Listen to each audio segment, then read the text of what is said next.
Apakah kalian punya utang yang belum dibayar?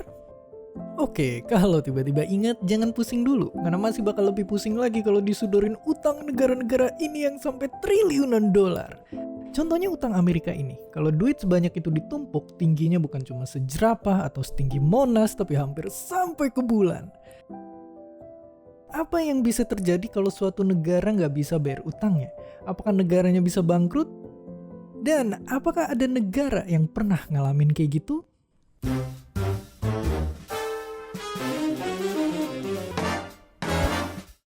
Faktanya, negara bisa dinyatakan dalam tanda kutip bangkrut atau gagal bayar utang. Alias nama kerennya Sovereign default. Terima kasih Google Translate. Tapi kebangkrutan itu nggak tiba-tiba bikin negara bubar kayak gerombolan geng motor waktu denger alarm polisi. Contohnya 3 negara ini, yang baru-baru ini gagal bayar utang, tapi mereka masih ada sampai sekarang. Terus kalau gitu, apa kemungkinan terburuk yang bisa terjadi kalau negara akhirnya bangkrut?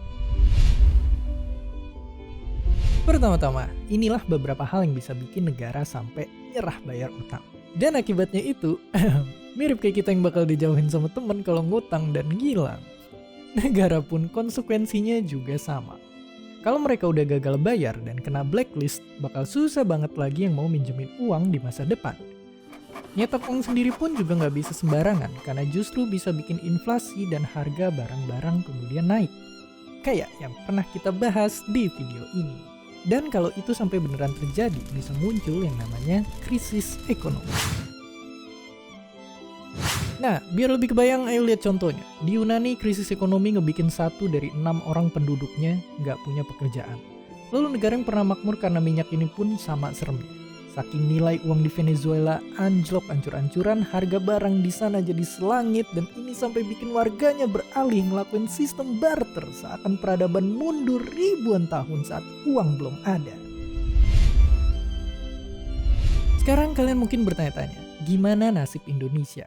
Saat ini, utang negara kita udah tembus 6.000 triliun rupiah. Ibaratnya duit segitu kalau dibagi-bagi ke penduduk Indonesia, satu orang dapat 20 juta lebih. Tapi tunggu dulu, walaupun banyak, perbandingan utang terhadap pemasukan Indonesia ternyata masih aman dan lebih rendah dibanding para tetangga. Jadi belum ada tanda-tanda sang Garuda bakal gulung tikar. Intinya mesti tiap kasusnya beda-beda, negara yang gagal bayar utang berpotensi nimbulin efek domino hingga ke masyarakat. Tapi cukup negara aja yang utangnya sampai ber-0,0000 ke belakang, dan jangan sampai kita kejebak di lubang yang sama. Dan seperti biasa, terima kasih.